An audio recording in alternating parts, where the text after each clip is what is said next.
মাননীয় আইনমন্ত্রীকে আমি যতদূর চিনি, উনি যদি ওনার বক্তব্য আর 5 মিনিট কন্টিনিউ করতেন তাহলে আত্মগ্লানিতে ভুগে তওবা করে এই যে সুপ্রিম কোর্ট বিচারক নিয়োগের আইন যেটা উনি বাতিল করার জন্য আজকে বলছেন সেখান থেকে ফিরে এসে ইনি বিলটি আজকে তিনি প্রত্যাহার করতেন। মাননীয় স্পিকার তিনি তার বক্তব্যের মধ্যে বলেছেন একজন বিচারপতির কথা, এনায়েতুর রহিম এনায়েত, যিনি বলেছিলেন যে তিনি হচ্ছেন শপথবদ্ধ বিচারপতি, রাজনীতিবিদ। এই যে শপথবদ্ধ রাজনীতিবিদ তৈরি হলো, খায়রুল হকের মতো বিচারপতি তৈরি হলো, মানিক চোরা শব্দটা এখানকার জন্য অশোভনীয় হতে পারে, কিন্তু বাইরে এই শব্দটা এইভাবেই চলছে। এই যে বিচারপতি হলো, এই যে মালিকের মতো লোক, খায়রুল হকের মতো লোক, শপথবদ্ধ রাজনীতিবিদের মতো লোক যারা বিচারপতি হলেন, সেই সব বিচারপতিদের সম্পর্কে তিনি বলেছেন যে আমাদের সুপ্রিম কোর্টের যারা বিচারপতি আছেন তারা কনস্টিটিউশনালি প্রোটেক্টেড, সমস্ত ক্ষমতা থাকা সত্ত্বেও তারা কিভাবে রাতের আলোতে মোমবাতি জ্বালিয়ে বিচার কার্য পরিচালনা করলেন, কিভাবে বেগম খালেদা জিয়াকে তারা অতিরিক্ত সাজা দিলেন এবং কিভাবে বাংলাদেশের বিচার ব্যবস্থাকে তারা ধ্বংস করলেন, সেই ফিরিস্তি যিনি তখন গাইছিলেন, তখন আমার মনে হচ্ছিল তিনি আর 5টা মিনিট সময় যদি পেতেন তাহলে তিনি এর গোড়ার সংকট তিনি অনুধাবন করতে পারতেন। মাননীয় স্পিকার, এর গোড়ার সংকটটা হচ্ছে মাননীয় স্পিকার বিচারপতি নিয়োগের সময়টাতে। মাননীয় স্পিকার আপনি কোনো একটা ঘুড়িকে আপনি আকাশে উড়িয়ে দিয়েছেন, সেই ঘুড়ির লাটাই যদি আপনার হাতে থাকে, ঘুড়িকে আপনি যতই উড়ার স্বাধীনতা দেন না কেন আকাশের মধ্যে, সেই ঘুড়ি সেখানেই পাক খাবে। আপনি যখন টান দিবেন তখন আপনার কাছেই ফিরে আসবে। এই বিচারপতি নিয়োগের যে বিধানগুলো বাংলাদেশে আছে অতীতে, সেই বিধানে এই ধরনের একটা পরিস্থিতি তৈরি হয়ে আছে মাননীয় স্পিকার। কারণ এই বিচারপতি নিয়োগের ব্যাপারে সংবিধানের 95 অনুচ্ছেদের মধ্যে বলা হয়েছে বিচারপতি নিয়োগ দেবেন রাষ্ট্রপতি প্রধান বিচারপতির সঙ্গে পরামর্শক্রমে। দেখে খুবই সুন্দর মনে হয় মাননীয় স্পিকার যে বিচারপতি নিয়োগ হবে, রাষ্ট্রপতি নিয়োগ দেবেন, প্রধান বিচারপতির সঙ্গে পরামর্শ করে নিয়োগ দিবেন। এই জায়গায় আবার ঘুড়ির লাটাই বাঁধার সম্পর্কটা কোথায় থেকে আসলো? এখানেই প্রশ্ন মাননীয় স্পিকার। কারণ বাংলাদেশের সংবিধানের 48 মধ্যে বলা আছে রাষ্ট্রপতি শুধুমাত্র প্রধানমন্ত্রীর নিয়োগ এবং প্রধান বিচারপতির নিয়োগ, এই দুইটা বাদে অন্য যত কার্যক্রম তিনি সম্পন্ন করবেন, অর্থাৎ প্রধান বিচারপতি ব্যতি রেখে সুপ্রিম কোর্টের অ্যাপিলেট ডিভিশন এবং হাইকোর্ট ডিভিশনের যত বিচারপতি নিয়োগ দিবেন, সেই বিচারপতিগুলো নিয়োগ দেওয়ার সময়টাতে তাকে অবশ্যই সংবিধানের 48 অনুচ্ছেদ অনুযায়ী প্রধানমন্ত্রীর পরামর্শক্রমে তাকে সেটা করতে হবে মাননীয় স্পিকার। এই কারণে 95 মধ্যে রাষ্ট্রপতি প্রধান বিচারপতির কাছ থেকে পরামর্শ নেওয়ার যে বিধানের কথা বলা হয়েছে, সেই বিধানটা 48 যখন যায় তখনই গিয়ে শপথবদ্ধ রাজনীতিবিদের মতো মানিক চোরার মতো ব্যক্তিরা ওই হাসিনার দ্বারা তখন তারা বিচারপতি নিয়োগ হয়েছিল। সেই ধরনের একটা পরিস্থিতি বাংলাদেশের সামনের দিনে চলুক, এটা তো আমরা কেউই চাই না মাননীয় স্পিকার। আজকে মাননীয় আমাদের আইনমন্ত্রী তিনি আজকে সংবিধানের দোহাইগুলোও দিচ্ছেন সময়ে সময়ে। আজকে যে আইনটা এখানে নিয়ে আসা হয়েছে, সে আইনটাকে অনেকে সাংবিধানিকভাবে তাদের পক্ষ থেকে আনঅফিসিয়ালি, কারণ সেটা কোনো অফিসিয়াল স্টেটমেন্ট না, আনঅফিসিয়ালি সেটাকে তারা অসাংবিধানিক বলারও চেষ্টা করেছেন। কিন্তু মাননীয় স্পিকার, আপনি যদি সংবিধানের 95 আর্টিকেলের দিকে তাকান, সেখানে 95 আর্টিকেলের 2C বলা হয়েছে বিচারপতি নিয়োগের জন্য সরকার চাইলে আইন করতে পারবে as such qualifications as may be prescribed by law। অর্থাৎ আমাদের বিচারপতি নিয়োগের জন্য মাত্র 3টা শর্ত দেওয়া আছে। বাংলাদেশের নাগরিক হতে হবে, হাইকোর্টে 10 বছরের প্র্যাকটিসের অভিজ্ঞতা থাকতে হবে, বিচার বিভাগে 10 বছরের অভিজ্ঞতা থাকতে হবে। এই যে শর্তগুলো দেওয়া আছে, এর বাইরে সরকার চাইলে পরে আরো ভালো আইন তারা তৈরি করতে পারে। এটা 72 যে সংবিধানের 95 যে আর্টিকেলটি আছে সেখানে এটা বলা আছে। এই যে অংশটুকু এখানে বলা আছে মাননীয় স্পিকার, এই যে এতগুলো বছর পেরিয়ে গেছে, এতদিন পর্যন্ত বিচারপতি কিভাবে নিয়োগ হবে তার জন্য কোনো আইন তৈরি করা হয় নাই মাননীয় স্পিকার।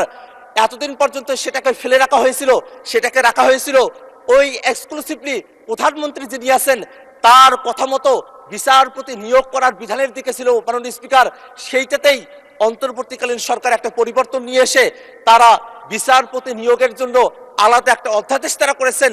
সেই অধ্যাদেশের মধ্যে কোনো অসাংবিধানিকতা নাই মাননীয় স্পিকার। এবং এই জায়গায় প্রসঙ্গত একটা বিষয় বলে রাখা প্রয়োজন মাননীয় স্পিকার,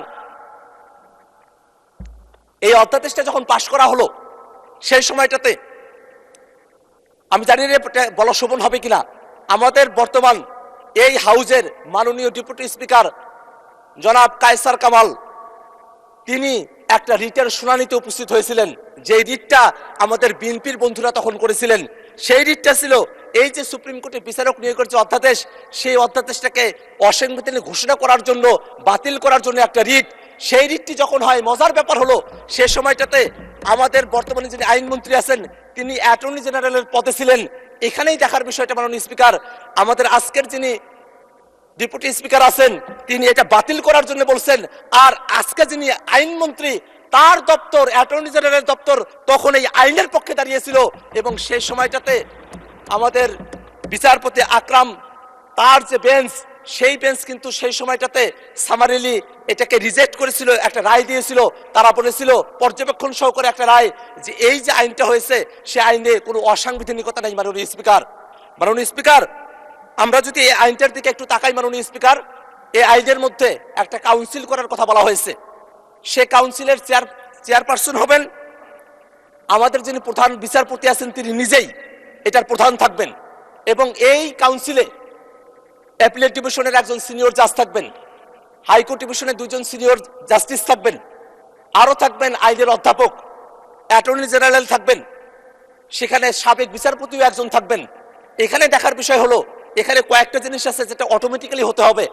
হাইকোর্টের এবং সুপ্রিম কোর্টে অ্যাপিলেট ডিভিশনের যারা সিনিয়র মোস্ট জাজেস আছেন তারা অটোমেটিক্যালি হবেন, কিন্তু আইনের যিনি অধ্যাপক এবং যিনি সাবেক একজন বিচারপতি সেটা কিন্তু প্রধান বিচারপতি এটা নিয়োগ দিতে পারবেন। এই যে একটা কাউন্সিল করা হবে সেই কাউন্সিলটা কিন্তু কোনোভাবেই সংবিধানের সাথে সাংঘর্ষিক না মাননীয় স্পিকার, কারণ এই আইনের 3 ধারার মধ্যে স্পষ্ট করে বলা আছে মাননীয় স্পিকার যে এই যে কাউন্সিলটা গঠন করা হচ্ছে সেটা প্রধান বিচারপতিকে, রাষ্ট্রপতিকে পরামর্শ প্রদান করার জন্য যে ক্ষমতা দেওয়া হয়েছে সেই ক্ষমতাকে সহযোগিতা করার জন্য এই কাউন্সিলটা গঠন করা হয়েছে মাননীয় স্পিকার।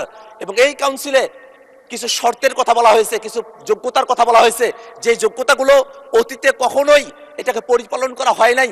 সে কারণে ওই রকম শপথবদ্ধ রাজনীতিবিদের মতো, ওই রকম মানিক চোরার মতো বিচারপতি তৈরি হয়েছিল মাননীয় স্পিকার। কারণ এই আইনের মধ্যে সুন্দর করে বলা আছে অন্তত 45 বছর বয়স হতে হবে, একটা বয়সের ভারিক্কি থাকার প্রয়োজন আছে। আরো বলা আছে শিক্ষাগত যোগ্যতার কথা, চারিত্রিক গুণাবলীর কথা, তার প্রকাশনা আছে কিনা, এরকম অসংখ্য এখানে ক্রাইটেরিয়া দেওয়া আছে, যেটা অত্যন্ত একটা ভালো আইন। সে ভালো আইনটাকে কেন আজকে এখানে এসে বাতিল করার কথা বলা হচ্ছে মাননীয় স্পিকার, সেটা আমাদের বুঝে আসে না মাননীয় স্পিকার। এখানে আরো একটা বিষয় বলে রাখা প্রয়োজন, এই যে আইনটি আছে মাননীয় স্পিকার, এখানে কাউন্সিল তারা একটা সিদ্ধান্ত গ্রহণ করবেন যে কাউন্সিলের প্রধান হচ্ছেন প্রধান বিচারপতি। তারা সিদ্ধান্ত গ্রহণ করার পর রাষ্ট্রপতির কাছে পাঠানোর পরে রাষ্ট্রপতি যদি কোনো আপত্তি দেন তাহলে সেটাকে নতুন করে বিবেচনা করার সুযোগও এই আইনের মধ্যে রাখা আছে মাননীয় স্পিকার। এত সুন্দর একটা আইন করা হয়েছে, সে আইনটাকে কেন কোন যুক্তিতে আজকে বাতিল করে দেওয়া হবে সে যুক্তির ব্যাপারে এখানে বলা হয়েছে। যে রহিতকরণ বিল, সে যুক্তির মধ্যে বলা হলো তবে রাষ্ট্রের সর্বোচ্চ বিচারালয়ের স্থায়ী আইনগত কাঠামো নিশ্চিতকরণ এবং অধ্যাদেশটির বিধানাবলী অধিকতর যাচাই বাছাইয়ের লক্ষ্যে এই যে স্থায়ী কাঠামোর কথা বলা হচ্ছে, সেই স্থায়ী কাঠামোটি মাননীয় স্পিকার ওই 71 সালের স্বাধীনতার পর পর্যন্ত অন্তর্বর্তীকালীন সরকারের আগে পর্যন্ত স্থায়ী কাঠামো ছিল না। স্থায়ী কাঠামোর জন্য যে আইনটা করা হলো সেই যুক্তি দেখিয়ে আবার সেই আইনটাকে কেন রহিতকরণের কথা বলা হচ্ছে সেটা আমাদের যুক্তিতে আসে না মাননীয় স্পিকার। আমরা আমাদের যারা সরকার দলীয় বন্ধুরা আছেন তাদের কাছ থেকে আমরা জুলাই সনদের কথা শুনি, তারা জুলাই সনদ নাকি অক্ষরে অক্ষরে তারা বাস্তবায়ন করবেন। সেই জুলাই সনদের 2টা পার্ট আছে মাননীয় স্পিকার। এক পার্টে অর্থাৎ বাঁ দিকে আছে জুলাই সনদের মূল ভাষ্য আর ডান দিকে আছে নোট অফ ডিসেন্ট। তারা যখন জুলাই সনদের কথা বলেন তারা তখন নোট অফ ডিসেন্টের কথা বলেন, যেটা তারা অক্ষরে অক্ষরে পালন করতে চান। মাননীয় স্পিকার, এই জুলাই সনদের 31 নম্বর ধারার মধ্যে বলা আছে এই সুপ্রিম কোর্টের বিচারকদের নিয়োগ করার জন্য আলাদা একটা কমিশন করার কথা বলা হয়েছে, একটা কাউন্সিল করার কথা বলা হয়েছে। সেই জায়গাটাতে একটা মাত্র নোট অফ ডিসেন্ট আছে বিএনপির পক্ষ থেকে। সেই নোট অফ ডিসেন্টে তারা কিন্তু এই মূল প্রস্তাবের বিরোধিতা করে নাই, তারা শুধু এতটুকু বলছে যে এটা সংবিধানে অন্তর্ভুক্ত না করে এটাকে আইনের মাধ্যমে করেন। মাননীয় স্পিকার, এইটা তো সংবিধানে অন্তর্ভুক্ত না, এটা তো আইনের মধ্যেও আছে, তাহলে নোট অফ ডিসেন্টে জুলাই সনদ কেন মানে না এটা। ধন্যবাদ মাননীয় সদস্য।